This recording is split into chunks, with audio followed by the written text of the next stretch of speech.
Testing 1, 2, test. Hello, hello. What's up? What's up? Yo, dog. Daddy, chill. Daddy, chill.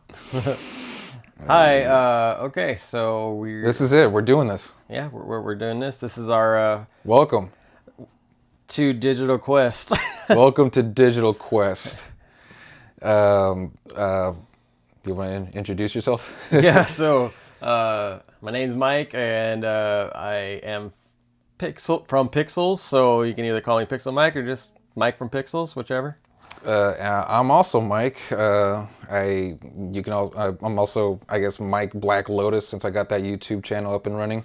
Feel free to call me Black Mike. No, don't do that. Not ready to get canceled. No, just Black Lotus Mike. And yeah, we got together. We got this podcast, Digital Quest.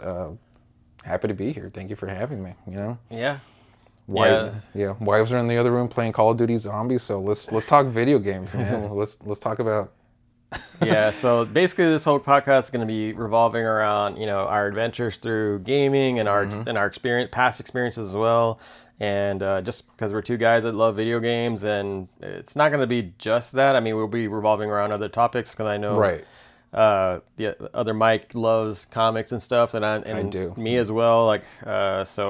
We have a mutual love for video games, and it's becoming an art form that I think people are increasingly acknowledging as an art form. But then we also got our own interests and stuff going on that we're learning off each other. So I guess we could share that here, but also with you listeners. Yeah, and basically just taking you on our journey through, us growing as with our basically our fandoms, fandoms, and business adventures, and just all things gaming as well. Yeah. And so I guess some of the topics that we're going to be reviewing or doing often is going to be like game reviews, business ventures. So like, since both of us actually are having startup businesses, can't be playing games all the time. we gotta adult sometimes, and. So yeah, we'll be talking about that, and then also as well as the gaming culture items, like what's happening in the scene and how that's changed from the past where we've come from. It's crazy. It's really crazy when you draw a line from like the 80s and 90s to the present, how gaming has changed and the people have changed with it.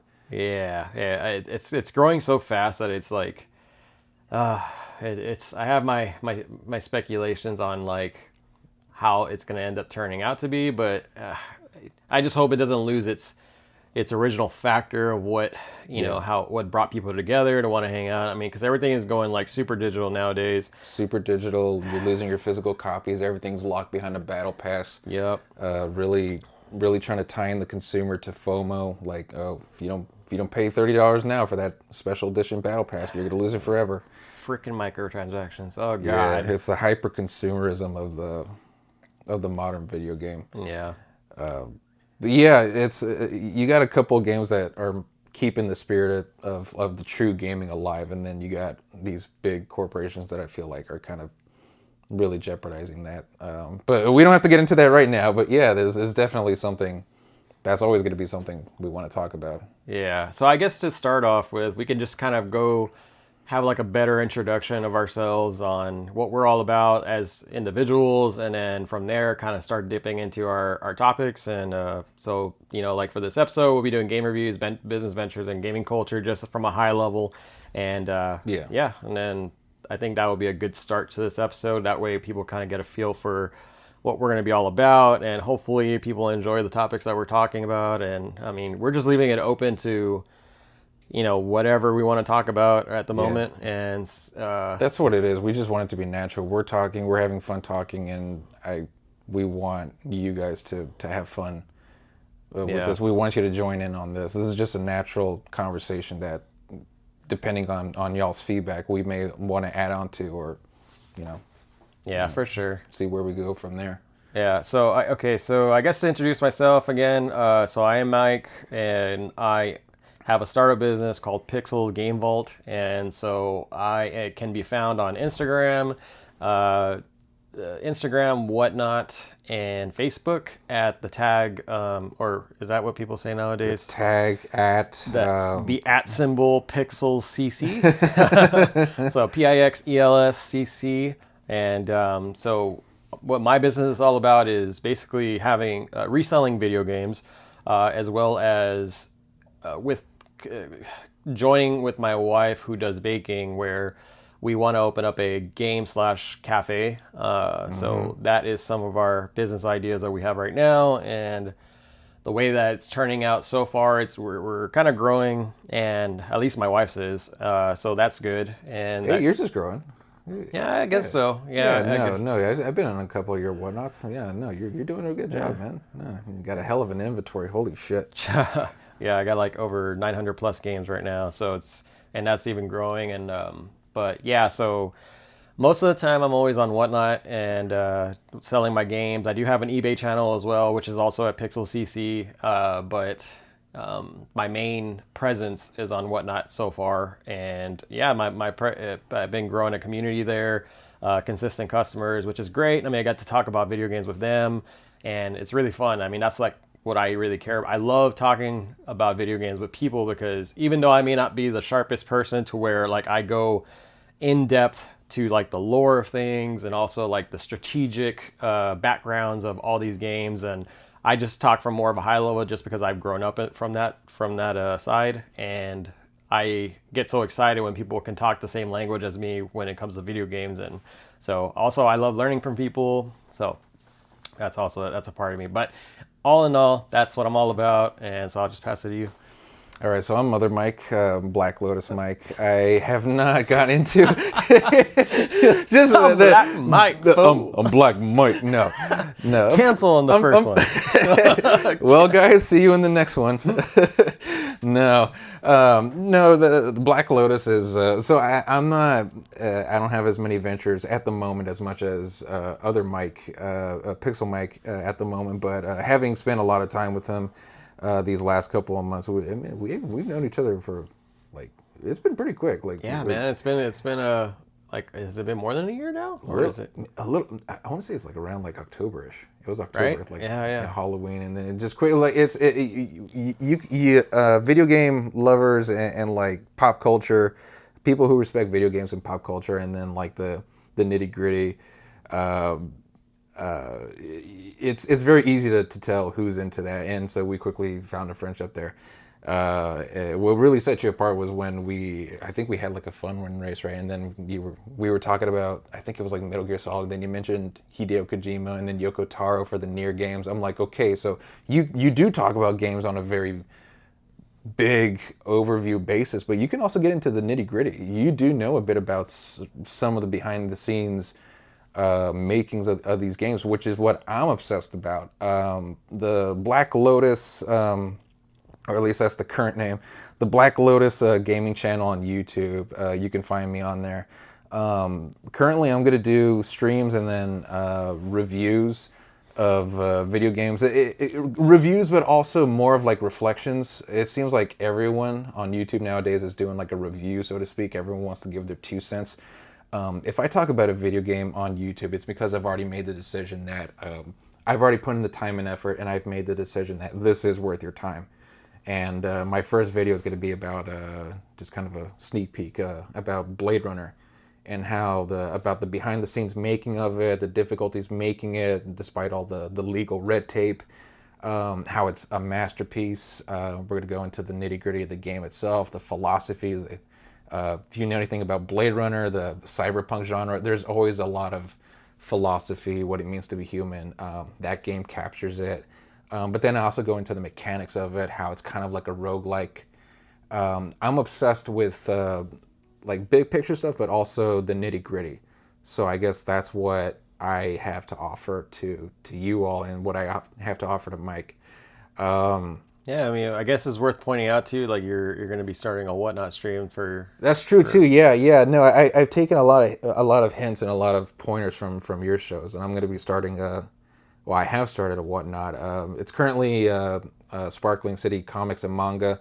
As Mike said, other Mike said earlier, I'm into comics, and and manga. It looks like you're getting into it too. I see your Spawn collection over there slowly growing. Definitely, I'm wanting to start selling video games, but probably with a more focus on comic books and manga and Funko. So we kind of complement each other in that regard. So there's similarities, but key differences, and I see there's a lot to talk about.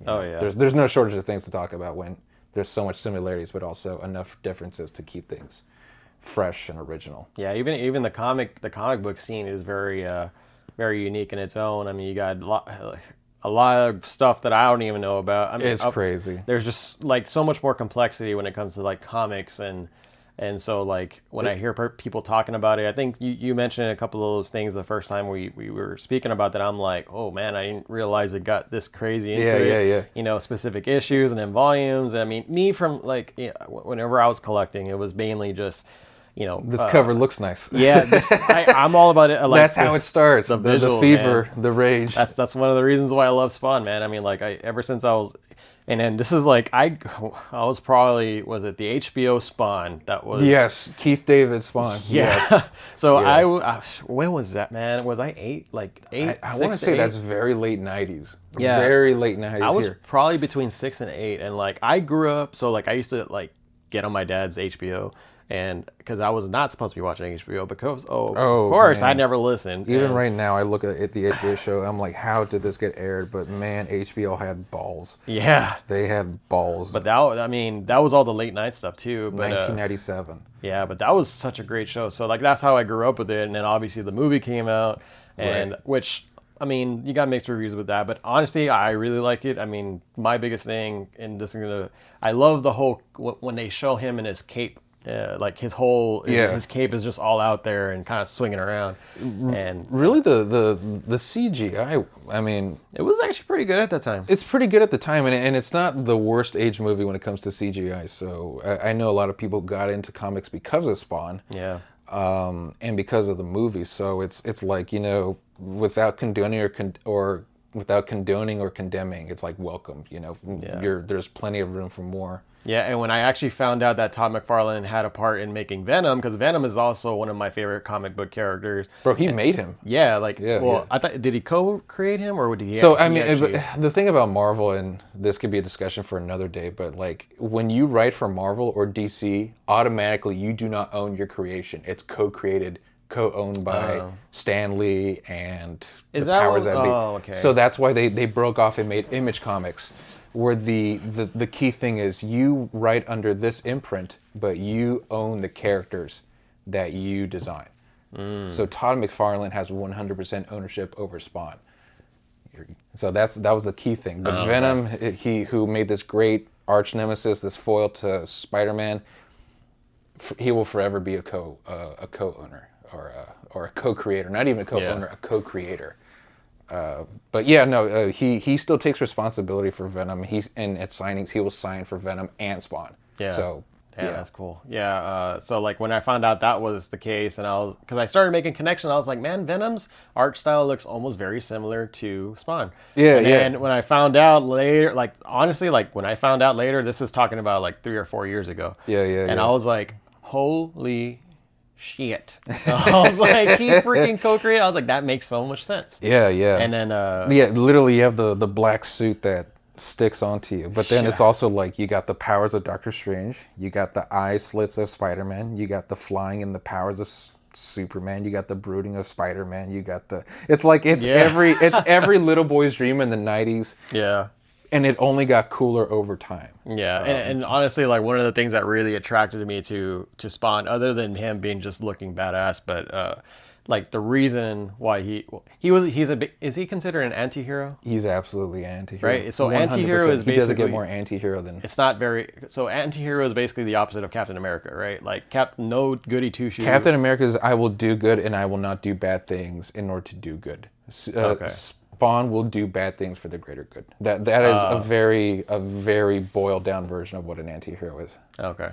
All right. So yeah. Will you cross lines to do the greater good? Yeah. Like Harley Quinn. There you go. Right. Okay. That makes sense. So like, when Spawn would beat up all these bad guys in the alley, but like brutally, like just tear him up. Brutally, yeah. Yeah, I was And then like the killers, he will kill. He doesn't have like yeah, the golden rule that Batman has. So he will kill like murderers and rapists.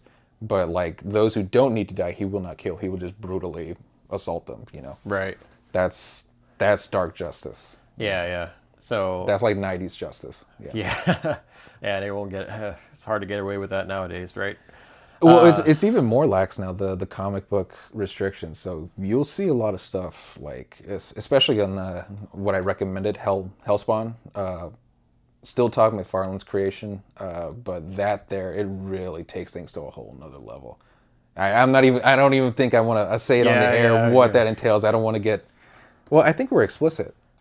Yeah. But we don't have to push the envelope too far right now. Right. But it's like, as time progressed, and as long as you're like not under the big two, DC and Marvel, really you can publish anything.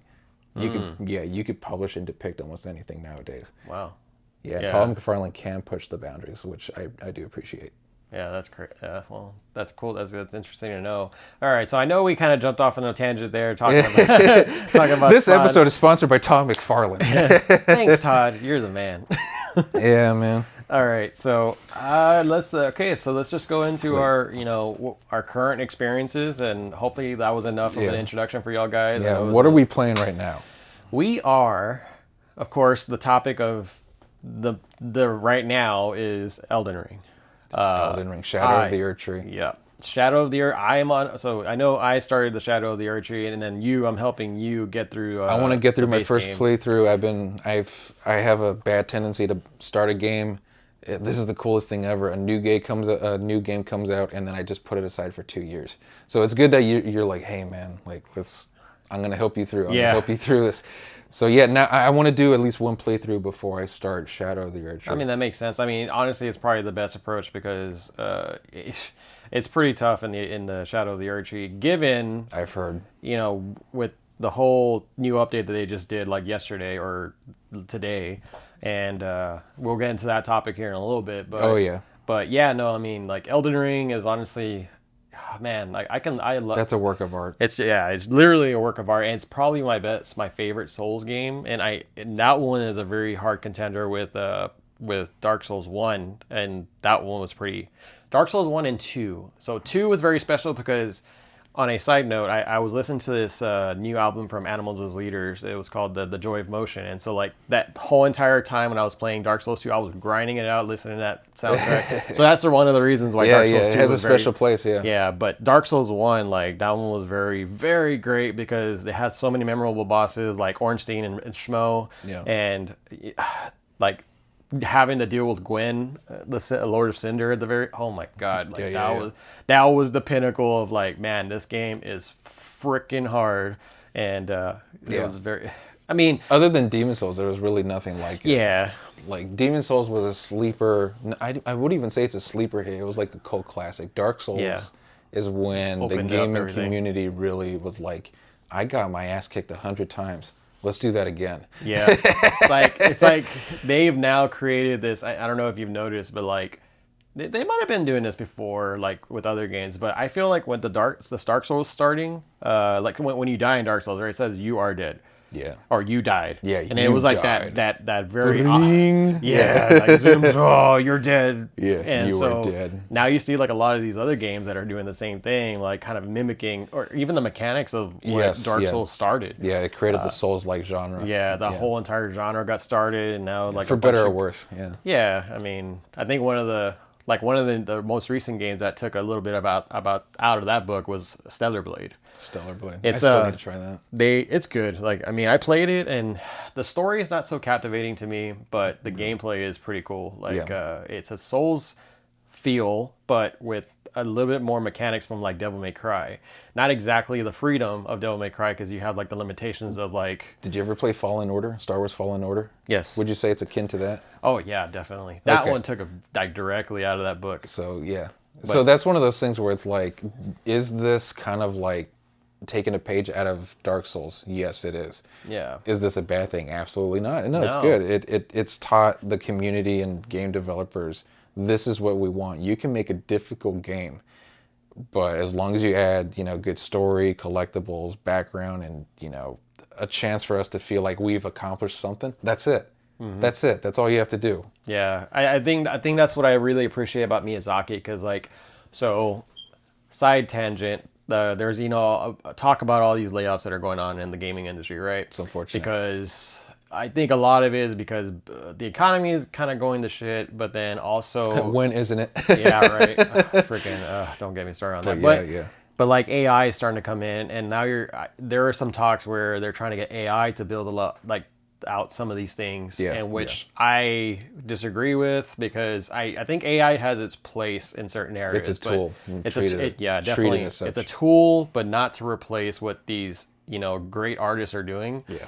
And so, anyways, going back to Miyazaki, so like I read an article saying like, I'm never laying off anybody. Like as long as I am the head of this studio, like nobody is getting laid off. And I was like, man, this guy is just like awesome. No, and there's integrity. You can tell there's integrity. Yeah, like he's not gonna put up with like, I mean, kind of it's now starting to dive into the update. So like with that discussion, like he keeps his integrity and makes his games very valuable, and they're very unique and compared to other games. But like, so with the update that they did for Shadow of the Erdtree, they supposedly made it a little bit easier. Now, not easier in the sense of the enemies, right? More because if you want to make it easier, right? So the new mechanic in Shadow of the Erdtree is you get these things called and I might be butchering it, but like they're called they're shards. So there's a Erdtree shard. Okay. And then there is the ashes. It's like an ash shard too. Let's just say that. Right. And so when you get these, they buff your character. It's kind of like when you're doing a level up, you pay the souls, but instead of that, you pay the shards. But instead of leveling up and doing permanent buffs that way, it actually permanently buffs I think majority of your stats. Right. But I heard it was scaling. Like once you get to a certain point of the DLC, or like once you get to a certain level, then the benefits kind of sort of taper off. Right. So it's like teaching you how to swim. It's like or we're getting like a. Well, now people are not going to want to do it, but it's like having the third wheel on a tricycle. It's like, okay, now let's get you there. Let's get you there. Okay, now you're ready to ride a bike. Right. Let's get you comfortable in the new. Well. Yeah, the new Elden Ring. Yeah. So I know a lot of people. I mean, I'm kind of mixed review with it. Like I have mixed feelings about it, because people are pissed off because they're making the game easier, but at the same time, like the enemies aren't changing. Like they're still reacting the same way. They're not changing the behavior of the enemies. It's more of just the buffs that you're getting from So you still have to have some sort of skill to do it. Here's the thing: do you have to pick up the buffs? No, you don't. It's completely optional. Yeah, it's optional. What are people complaining about? I know, like that was some of the Don't pick it up. Exactly. It's simple. Or if you pick it up, don't equip it. Oh my God. Yeah. So there's people crying about it, right? Like on YouTube comments, and they're like, "Dude, just don't pick up the buffs." Yeah, how about that? There are people like I'm not sure I'm comfortable disclosing my age right now, but it's like I have a life, I have a job, I could I'm dying a lot as it is right now in the main story. But it's manageable. If the new DLC is as difficult as people make it out to be, yeah, I think I would like a crutch. I don't have all the time in the world to get my ass beat, like to the extent people are saying they're getting their ass beat. So I like it. You put it there in case I want it. If I don't want it, I won't pick it up, or I will and I won't equip it, or I'll unequip it when I feel ready. It's really that simple. I don't see why people are complaining. Yeah. It kind of seems like complaining for complaining's sake. Right, yeah. I mean, people are always going to bitch about something. That's just like the nature of human beings. Like, we're all going to have differences, but like, you're never going to make everybody happy, you know? And I don't know, there's something in the water today. People probably. I mean, there's always something up people's asses. Yeah. But I did see, though, that some of the bosses, I looked kind of spoiled myself a little. Some of the bosses, like granted the DLC came out last week, maybe 2 weeks at most. It was like Friday, I think. Okay, so Friday at the time of last Friday at the time of making this. So so there's gonna be some glitches and stuff that can be hot fixed and patched out. Yeah. I know, like for some bosses, so the sword is coming at you. You swing in the direction of the sword, and the game is supposed to treat it as like an iframe, like you're immune if you dodge in this direction at this point in time. But then the game doesn't treat that. Okay, that's a glitch. Okay, or that's an error that can be patched out. But otherwise, the game is still not. It's not unfair. You know, that doesn't make the game inherently difficult. Right. You know. Yeah. So I mean, all in all, so like guys, calm down about the glitches, but everything else, it's like, okay, don't pick up the fucking shards if you don't want them. Yeah. I mean, so what I did, right? Like, and this is a pretty good example. Is probably what happened. So one of the harder bosses that I saw in the game, I may be wrong, but this is just from what I saw from videos. In so the DLC or what? Yeah, in the DLC. Okay. So there's this boss that came out in trailers and well, so I'm not really spoiling anything. But the boss is what are those Chinese parade dragons? Yes, yeah. So you got multiple people riding around in the dragon. Yeah, yeah. So this particular boss is just one guy, one really big buff ass guy holding like the head, and like he's dancing around and doing this stuff, and then you got the dude like on his ass, like holding the other piece, right? No, it's just one guy. Oh, really? Yeah, he's just like trailing the whole entire costume, and like, really, I thought it was two people. I mean, unless I didn't see the other set of feet, but like from the. Let's figure this out. Do you know the name of that boss? That is, I don't know, but I'm sure. I saw that somewhere. Yeah, I saw it. I think it's called the dancing thing. But I will tell you, I did see that. Yeah, and I saw a lot of people are like, like a lot of people are like, oh, it's just a guy. Like it's like that classic thing where it's like it's two men in a large trench coat. And you're pretending to be one tall guy. It's like, okay, that bitch never split up. That's Miyazaki. Oh my god! Like you've seen. Like, if you play Bloodborne, you've seen a lot of weird shit, okay? Man, yeah. And now it's just like, oh my god, it's one, maybe two people pretending to be something they're not. Oh my god. Yeah. How dare Miyazaki do that? How dare you? How dare you, dude? Oh my god. Yeah, no, so anyway, so whenever I was fighting him, right, like, I did a little bit of research and tried to figure out what's the best way to start, because like my other Mike was saying is that, yeah, we don't have a lot of time. I mean, I'm a daddy of one and coming with two, so like my time is very limited. Congrats, by the way. Thank you. And so I found out where to get the earliest shards, right? Yeah. So both the Scourge Tree shards and also the ash shards. Right. The ass shards. The ass shards. So I ended up finding out, like, leveling it up 5 up, right? So there was 5 for each. Okay. And when I fought this boss, like, I've never killed a Souls-like boss in one try. Like on the first try. Right. That's just been. That's just the way of the beast. Yeah. Like I get nervous as hell because I'm like, what am I supposed to expect? And plus, you're learning the moves. Yeah. It's like, okay, it's like this is the practice round, guys. This doesn't count. I'm like, what is he gonna do? Yeah. But so I fought him, right, and I summoned my mimic. And thank God for my mimic, because man, he was really. How fucking dare you? No, and that's a big thing too. The community, they're like, you know, fight me. I don't give a shit. How dare you? How dare you use mimics? You fucking poser.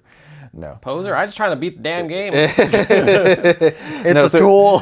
It's a tool, you know, guys. Get over it. You either use the mimic or don't use the mimic. But I choose to use AI in that particular moment in time, so it's whatever. Yeah. So you use the mimic. Yeah. So I used the mimic. He was aggroing him quite a bit, and so like I was able to get in there, and I started noticing like I was taking off pretty significant damage. And I'm like, holy shit! And that's because I hadn't gotten any new weapons from. I brought everything from the base. Of course. I'm a bleed build, you know, running 2. Well, ever since beating Millennia, I was running 2 Rivers of Blood, but now we're running a primary Rivers of Blood and a Millennia sword on the left hand. Nice. And so I found that the left hand, so the Millennia sword actually has more damage output than on the left. Yeah, and that could be open for discussion because like I could probably be hindering my bleed quite a bit, because maybe Millennia's it's supposed to offer bleed, I think, if I remember correctly. But anyways, I think it does. I think I saw somewhere. Yeah, so I chose it because it picks up, does more output, right? Okay. And so I started noticing I was taking off chunks, and I was like, oh wow, maybe I have a chance. Yeah, there's a chance. And I actually got to the point where he didn't even get to go past his halfway point. So like in the halfway mark, he typically does like this electric dance. Okay. And so he got to summon it a little bit, but then like right after, like I was able to like knock him down, and so I was like, holy crap, I freaking beat him on the first try. I was like, oh, no, my God. Yeah. So, but then I found out whenever I was like throwing myself in the multiplayer trying to help out other people, he actually has like 3 freaking phases. So he has a So lightning you actually phase. went, Yeah, he has a far and beyond, yeah. yeah, lightning. He has a wind phase, and he has a ice phase, and I don't even know if he has a fire phase. But like, Jesus Christ, Yeah. I didn't even get to go through all that. Right. But I mean, did you have fun? yeah, it was Okay, awesome. then that's Yeah. all that matters. Fuck anyone who says otherwise. Yeah, I actually That's didn't. it. So when I helped that person out, I actually did not die first. I was like, I actually lasted, and we killed the boss again. And I was like, wow, I'm getting That's the somewhere. cool. You don't lose anything. That's the cool thing about the Miyazaki games, the Elden Ring. It's like you can always go back. You can help other people, and then you could say, "Hey, I did not kill the boss this way. In fact, I kind of skipped that, and this is how I did it." Even Yeah. if it was with shards, so you don't lose anything. You know. Yeah. So I mean, all in all, I'm not complaining about the update. Yeah. And people, bosses are still whooping my ass. Enemies are still whooping my ass. They're coming at it from every damn secret corner. Like all. Yeah. So the level I just played, I think it was on the one where that dancing demon was, right? There were these bugs that would just jump on you like random. Oh, it was like freaky, dude. Like the moment you get past a doorway, like they would be like, "Wah!" and like just like jump on you and like biting the crap out of you. And it was like an animation. Yeah. And I was yeah. like, oh my God, what the hell? Like that That just scared the happened. shit out of me. I'm just still processing that. Yeah. Yeah, but like they're hiding these enemies pretty well. That's what I love about it too, and they're putting them in very specific places that make it hard for you to take them down. Like when you walked in today and you saw Josh. saw that, yeah. Yeah, he was fighting these wizards. So like there was a boss that had this like moonlight greatsword type thing where it would shoot out like this beam. Yeah, I'm and familiar, yeah. so while he was fighting that, there were actually these wizards that were throwing like these spells at him at the same time, and they're placed in such a way that you can't really take them out unless you have a bow. And then, but while you're getting chased by this dude with a freaking large ass sword, like it puts you like in this very weird situation. Yeah. You're I mean, between a rock and several hard places. Yeah, but- not to say you can't take care of them beforehand. You can, but if you die, are you really gonna go back and do that over and over? No, you're gonna get to the point where you're like, dude, I just want to freaking run through this and like Yeah. try to see if I can get through it as fast as I can. And then that's what was going on. I mean, knowing Miyazaki and knowing Soulsborne games, there may be a way to cheese it, or maybe there's like that thing. It's like, hey, you got to use this weapon or use this bow or aggro this person, take him out one at a time, or you can like, again, it's good to have these collectibles on the side. yeah. Let's for the working man, let's just get through this. Let's just get past it. you Yeah, know? and then what he did, he ended up putting on a shield. And I was like, that's probably a good idea, but to put a shield on. It could be the Yeah. solution could be I've as been- simple as that. I've been freaking dual wielding this whole time. I always forget to change between my positions, and it's like, Yeah. I'm just probably not a very good player in general. When it comes, I'm just kind of basic when it comes to it. No. But yeah, I mean, overall, that's kind of been my experience so far.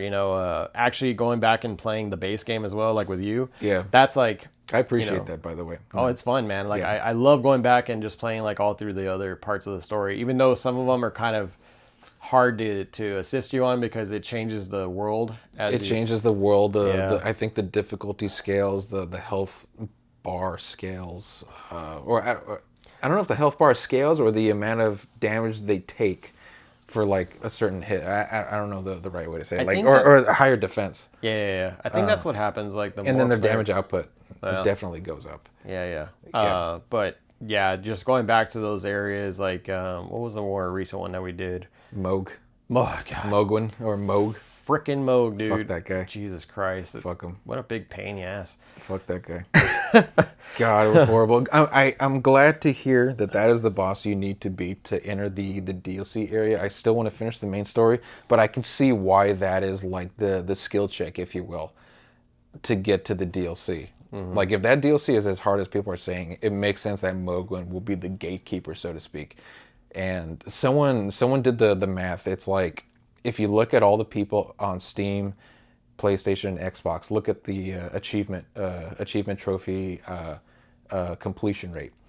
Of the people who own Elden Ring, only about 30% of people have actually have gotten the trophy or achievement for defeating Mogwin. So only 30% of people who have ever played the game really has access to that DLC when you look at it that way. And how many people have played? I don't know, probably shit, millions, tens of millions of people who are playing.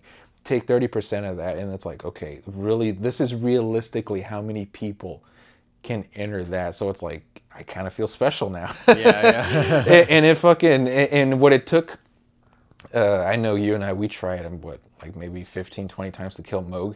And then in the end, what it was that got me through was this gamer girl who just popped on. And apparently, she was just offering like, "Hey, who wants to get through Moog?" Obviously, that's me. And then she like 2 or 3 shots him, and I'm like, Jesus Christ! Yeah, I can see why Miyazaki would make the new DLC so difficult if you got people with these unbelievable builds who have broken the game. Yeah. No, Elden Ring needs to break us. Yeah. So I get it. Yeah, that's crazy. Yeah. I always feel kind of bad, man, whenever I join you, because I feel like every time I try to assist you on bosses, I die first, and I'm like, God dang, I'm a poor partner. No, but it's the same logic, right? We go in there. It's a different experience for you. Like, you are now like the bigger brother helping little brother, like, hey, I'm gonna show you something. We go to this angle or do this, or he's gonna do this combo. I'm learning it, and then you're learning it under the new difficulty scaling by virtue of playing multiplayer, right? So it's like, okay, the first 2, 3, 4, let's die and let's learn this, and then the 5th one we'll get it. So there's no hard feelings, man. I mean, it is, you know. I know. It's the learning process. I know, it just bugs me because I'm like so bad with timing, and so like whenever I want to dodge at the right time, like I ended up hesitating a little bit, and it screws me up, and I'm like, son of a motherfucker. No. But going back into Elden Ring, it's been a lot of fun.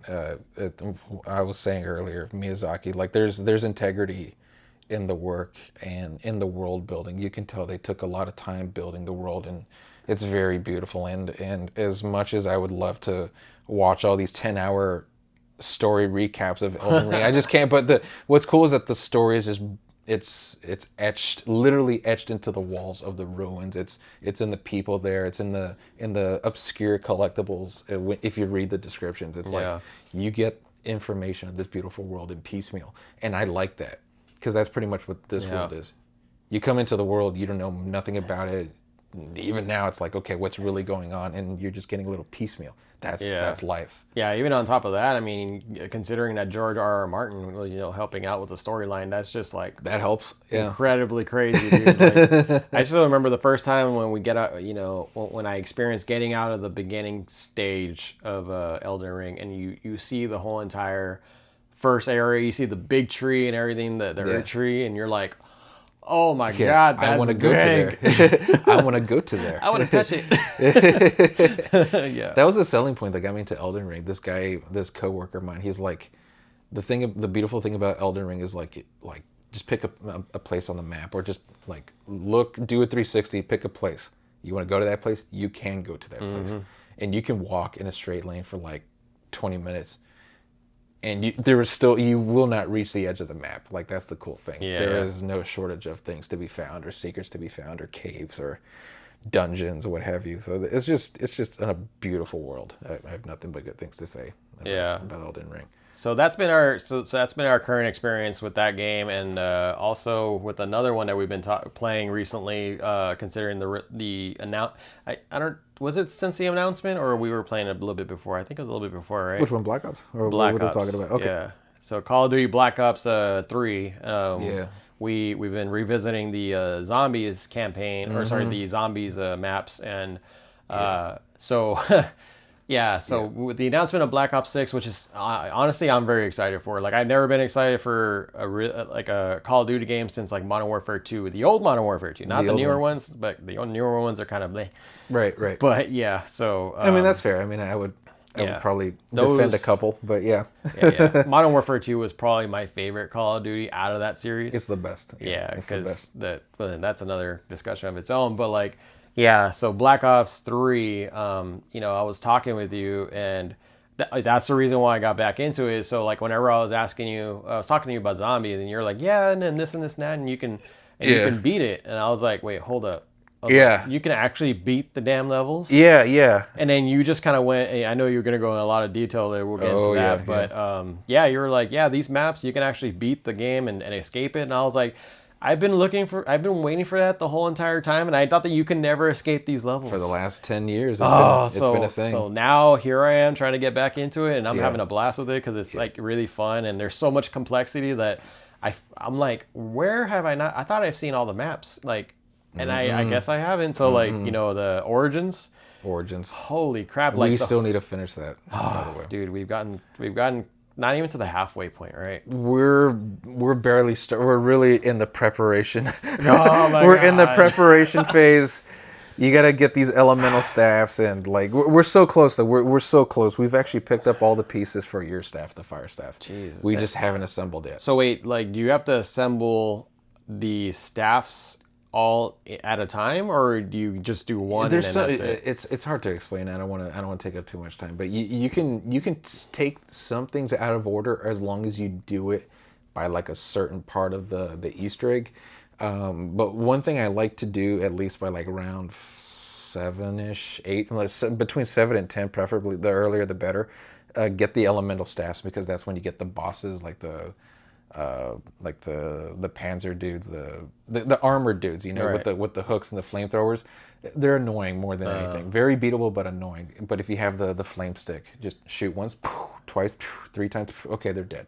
Now let's go back to doing what we were doing. Yeah. Okay, so I guess for the audience, for people who may not have played Origins and like know the mechanics behind the whole entire stage, can you tell us at a high level what the whole objective of the map is? And So Origins, because again, I'm a nitty gritty guy. Origins is basically, it was supposed to be like it's a soft reboot, but also kind of like a sequel to the stuff that happened in Black Ops 1.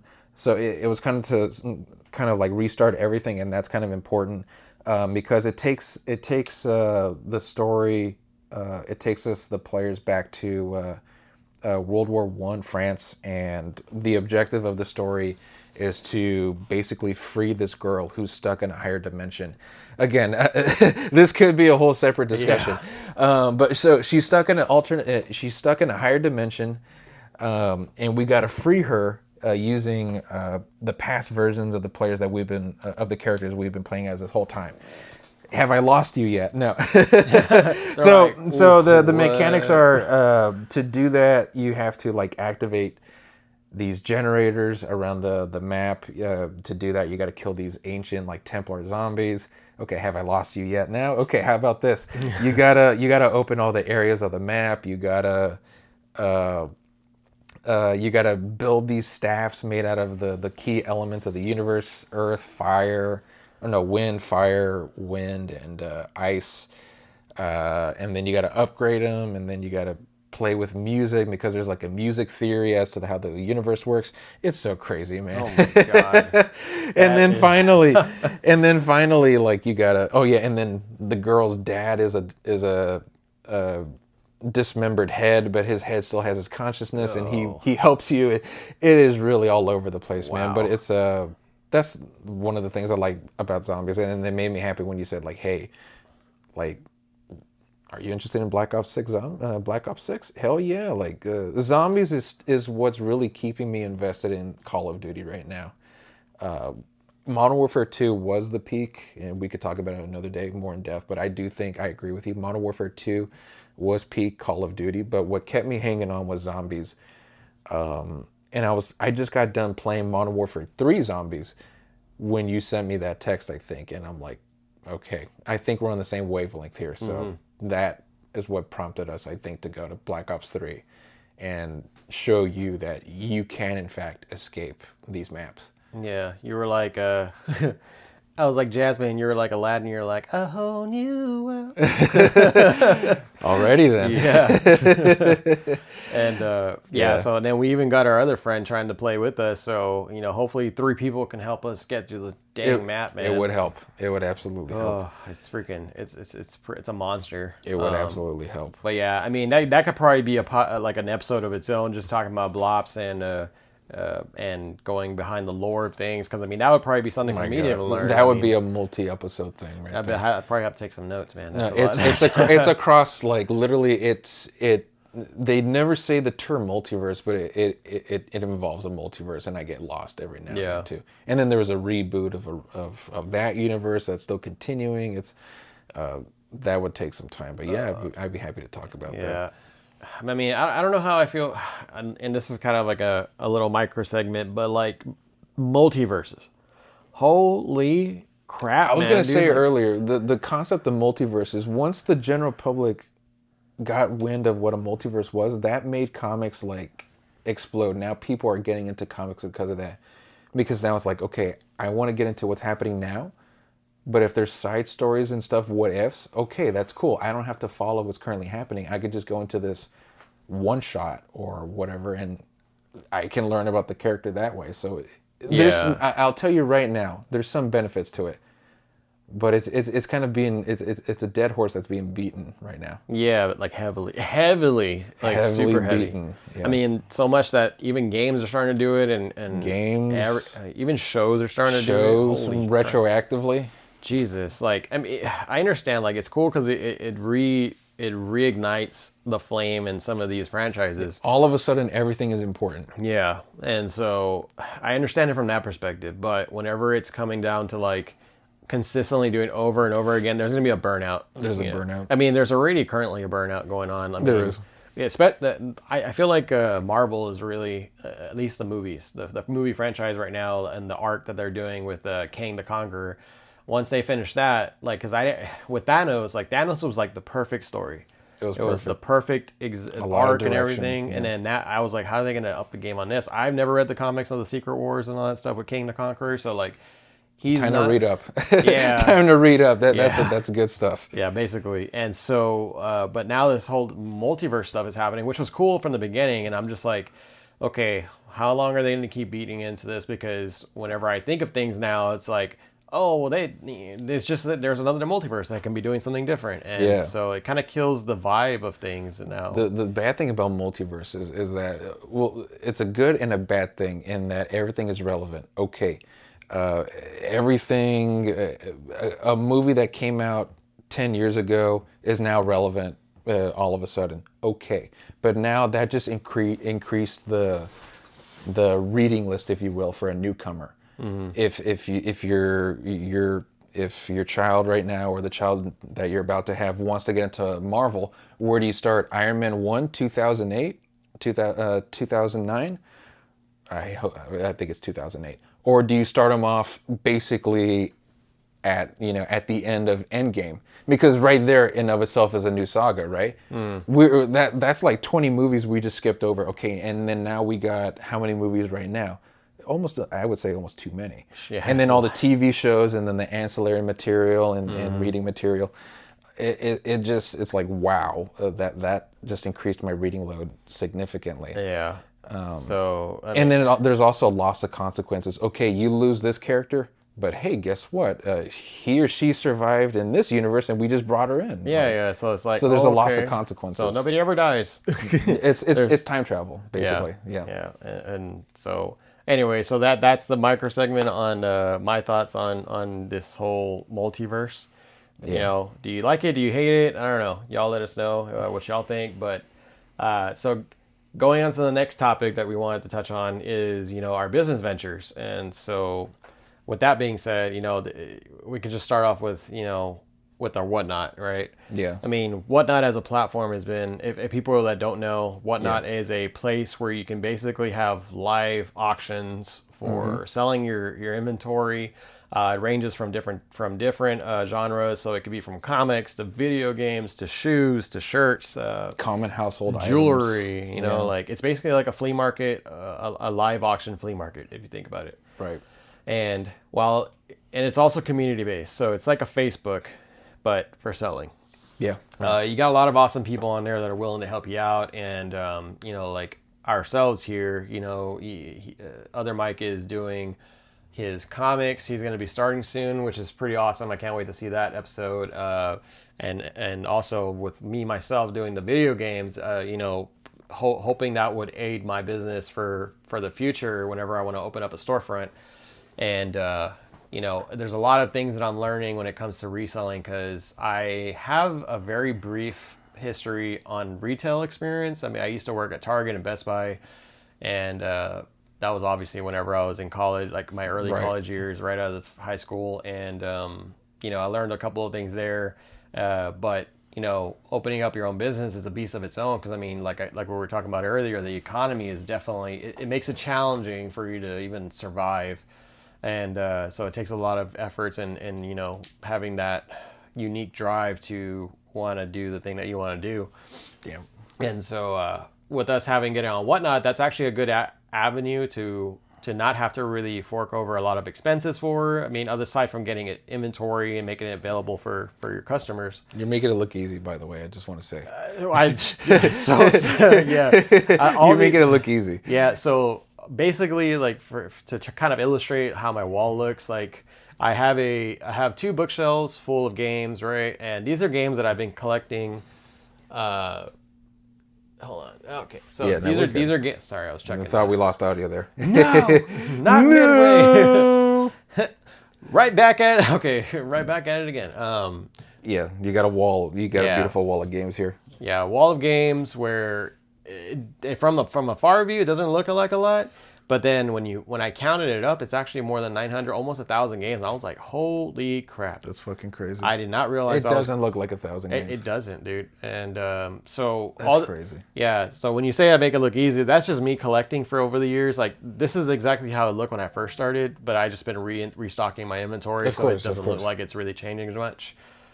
So yeah, but having to sell off those video games, get to like you learn about what people are looking for and what kind of conditions like these really specific collectors are looking for, and that way it helps you to kind of like, okay, well, for a specific target audience I can have this inventory for them. So I was going to ask you that. How does that work? Like, so that back and forth system. Okay, so so you just said like you're trying to get with what they're looking for. So do they specifically tell you, hey, I'm looking for this, or they're looking for this genre?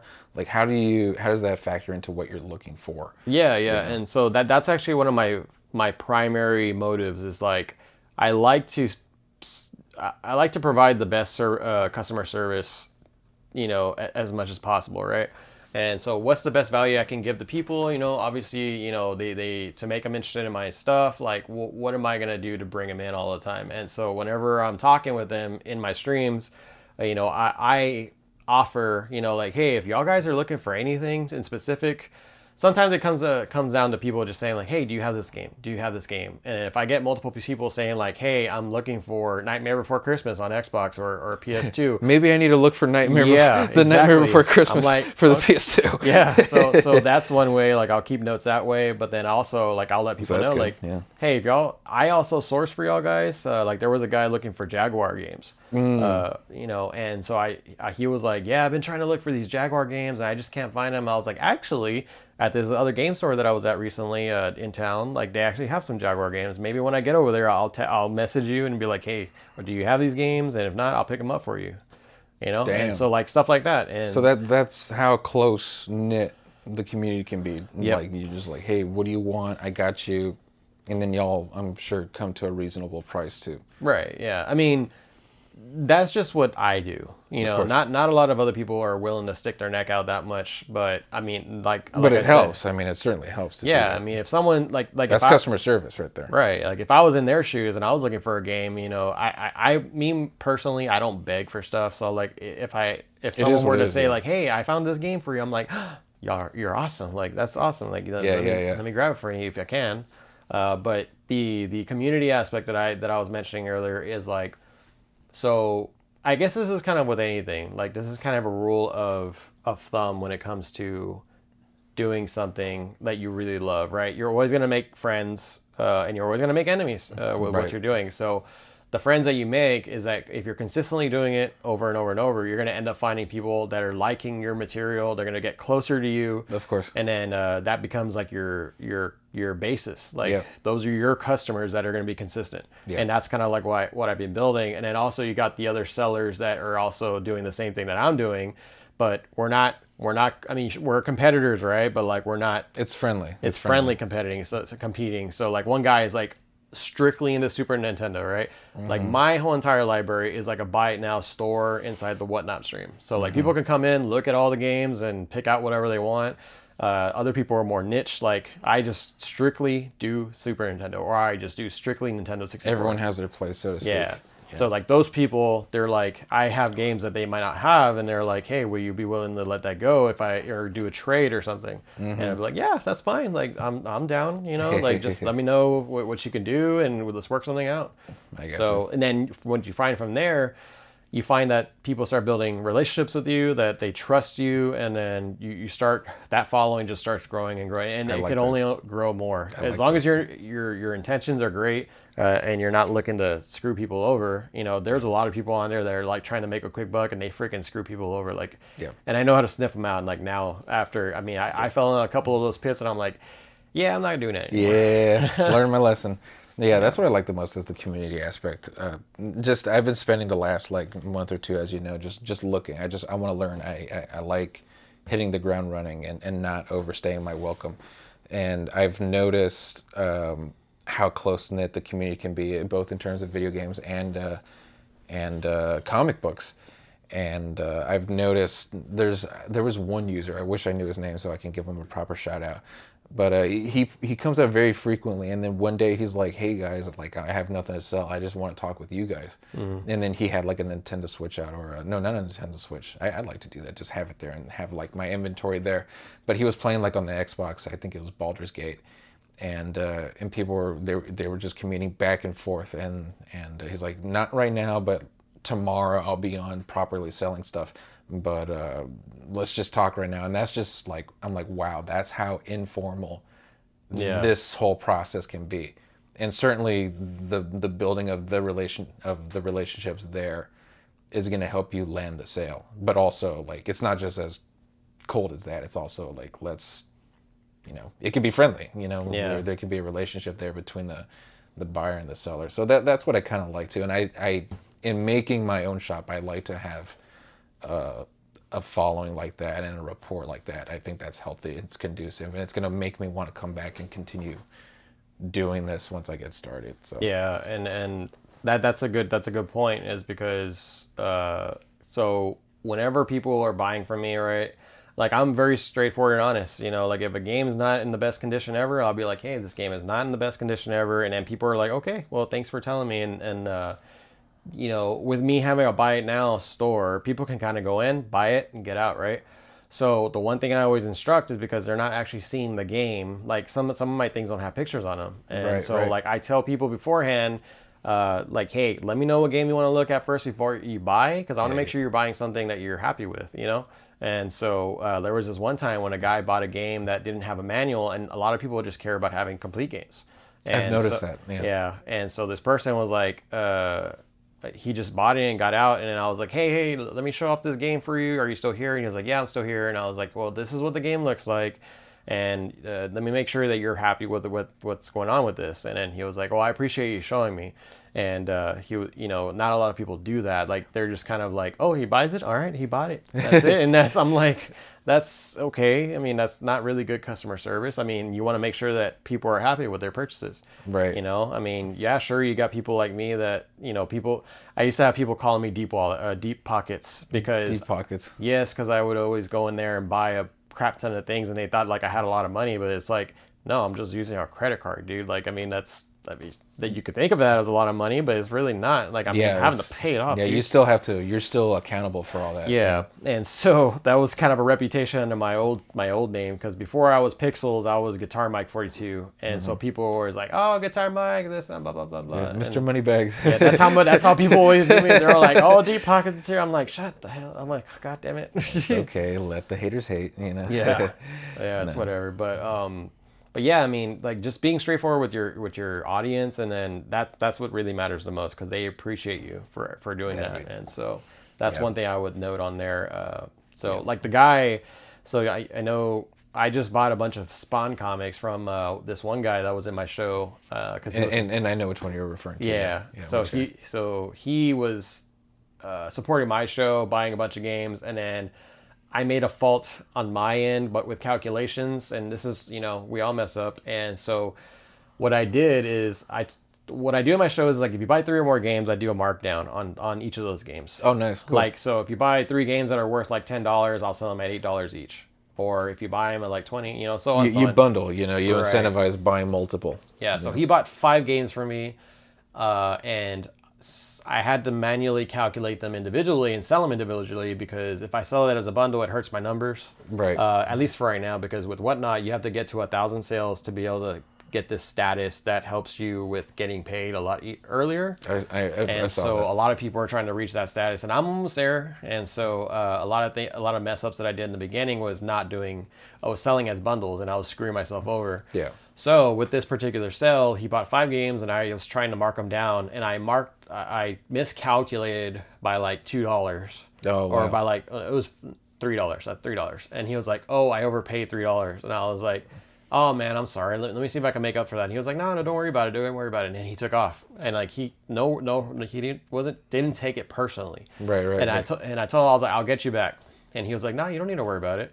And then so he had his show. And then he was selling comics, and I bought all of his Spawn comics. I bought all of his Spawn comics, and I tipped him the money, and I told you I got you back. And so, just kind of like that kind of That's stuff. nice. You show support that way and treat people well, That's nice. But yeah, so that's been kind of like my experience with Whatnot so far, and trying to grow to a point where it does get a little bit tiring because talking for usually I do it for like 2.5 hours. Yeah. So like my voice tends to get tired after a while, and it's just I guess you got to get used to it. Yeah. And or maybe I'm just not drinking enough water. I don't know. Maybe it could be as simple as that. Yeah. No, I'm just curious. My biggest thing is I don't want people to take advantage of the new seller. Just be like, oh no, it's customary. You gotta give me 10% off, so you can get a new buyer. I'm like, and I don't want to. Yeah. I know not to fall for that, but I hope I don't just attract that sort of clientele. But it sounds like it's a good community, so I don't. Yeah, that's why I told you, like, don't advertise that you're a new seller. Just start, and just when people kind of come up to you and be like, "Oh, how long have you been doing this?" Then you can tell them like, "Oh yeah, I just started." Yeah. But don't advertise it because then people see that as like, "Oh, ka-ching!" Like I could probably get some good deals. Yeah, there's blood here. in the water, and the sharks are coming. Yeah, Got it. But yeah, so it's a fun platform. I enjoy it. You get to talk with people, and it's a different atmosphere. But yeah. Aside from that, I mean, do you have any other notes on that? Like, you have any? Not on what? No, I just got to get started. I'll get started on that soon. But I'm looking forward to it. I'm just gonna start off like offloading some inventory I currently have. But like I said, if all goes well, I'll definitely make it a more of a full-time thing. Or I don't. Well, not full-time as in like job full-time, but like it's something I'll definitely do on occasion. And constantly get new inventory for it. But hopefully all goes well. Yeah, no, I think you do good, man. Like, I mean, you have a lot to bring to the table with your stash. So yeah, I can't wait to see all that. You always say that you have a lot of stuff. So if you guys are interested, check it out. Or we could probably leave our links in the episode description in case people are interested. What was the name of yours again? Sparkling City Comics? Sparkling City Comics and manga, I believe. Or Sparkling City Comics. There you go. Yeah. Okay. Yeah, so I guess going on from there, like one of the goals that I have is, like I mentioned earlier, is having a storefront. And so just talking from a high level, some of the ideas that I have is, wanting to make a gaming cafe or a barcade. It's a good idea, by the way. Yeah. So at first I wasn't wanting to do a barcade because,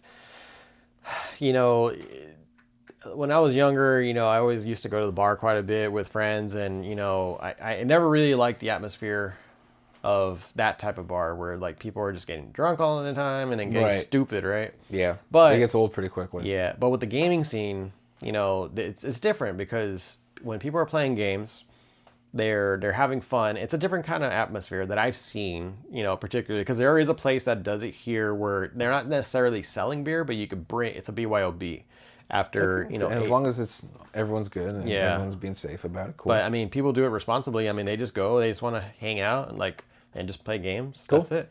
That's pretty awesome. And then so there's this channel and this is gonna be a plug for them, and so it's called Rad Junk. So I just came across them about 3 days ago. 3 days ago, yeah. And the one thing I appreciate from them is because like they're very humble with what they do. They have a shop where they sell video games, and also they have a barcade, which looks freaking sick, by the way. If y'all haven't seen that, go check out their YouTube page. But at Rad Junk, and so that kind of got me thinking. I'm like, that's actually with me wanting to do the gamer cafe, and then also wanting to do a barcade. Like, I mean, I think that would probably be a good, thing to do, at least in our town here. In our town, yeah, we Yeah, can use because that's kind of like a in unique our part concept. of town. Yeah, yeah, we can do that. So that's kind of one of my goals, is to bring up a storefront and also build a community here to where, alongside some of the other gaming shops that we have, which are not a lot, there's one other, there's probably the biggest game shop that we have here. They're called Tronics Games and Tronics Repair and Games, which I'm very close with those guys over there. They're super awesome people. If y'all are ever here, we're in South Texas, in Corpus Christi, Texas. So if y'all ever come over here, just look them up, and y'all can take a visit over there. But whenever I come up with my store, like my biggest thing is I want to bring a community together. Maybe do some like reseller villages, which can be considered as flea markets, but just for video games. Just bringing people together and having fun, talking video games and stuff. And so yeah, that's some of my thoughts on what I would like to do. It's a good idea. You should definitely do it. I like it.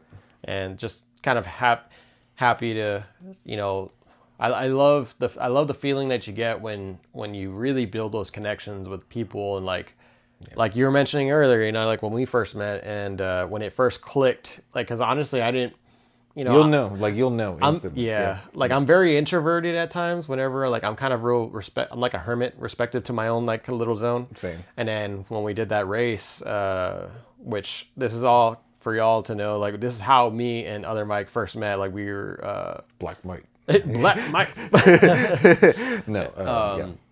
So yeah, my wife was friends with his wife, and so that's how I got to know them, because they invited us to go run downtown here in our town and for this race. And when I first got there, we finished the race, and then we were just kind of just sticking around, hanging for out. the wives to finish. Yeah, and then having small talk, right? And then he started talking. I don't know how we got into talking about video games, but something happened. It was like, I think it was probably talking about PC Steam stuff. It was like a sale or something. Yeah, and then I was like, it's oh, you yeah. speak my language. It's like, yes, yeah, I speak your language. Yeah, it's not no longer. It's like, what?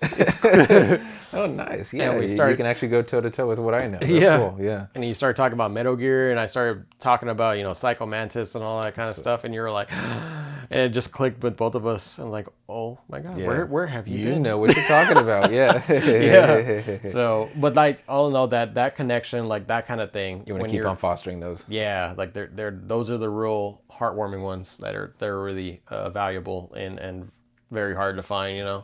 Yeah, that's the key. But that's the key. I like that. Take it from digital whatnot and make it turn into a brick and mortar thing. Yeah. And then build those connections in person. Yeah. I mean, what are your thoughts? Like, are you ever looking to build like something like that, or are you just kind of wanting to do like I'm not sure about building. It's always been a thought in the back of my mind. I will be honest with you. It's just a matter of I wouldn't know where to begin. So I'm with your process in making your brick and mortar shop. I'm learning very intently. What I like to do, which is still open, is just I frequent comic stores around here in Corpus Christi frequently, and I'm always on the lookout, just learning from them. And I've asked them, how does it work getting comics, selling comics? What do you do with the comics that aren't selling? And what helps. What I see helps is that they're also fans of the medium. They're fans of the fandoms. So you can go in there and have a full-blown intelligent conversation with them about Kang the Conqueror, the multiverses, and their opinions on where superheroes are going. And if you're a first-time reader, you can ask them. You can get into a long conversation about, hey, what do you recommend for me? I like that. So it's relationship building, like what you're wanting to do. So I guess I'm learning from you. I'm learning from them. And then if they want to like kind of take me on as like, hey, do you want to help out or whatever? Like I kind of want to start there. Apprentice. I mean, that's how. I mean, just without getting into too much detail, I'm an attorney, and that's how I started out. Yeah. with interning, apprenticing, and then next thing you know, it's like that's how I learned tactile. You know, seeing other people do it, and then going off of that, and then developing my style. So it's not out of the question. It's just I'd like to know a bit more information about how to start there. But yeah, no, that's getting like my own comic store or own game store is not out of the question Yeah. whatsoever. That'd be cool because I talk about comic books all day and video games all day. Fuck Yeah. yeah.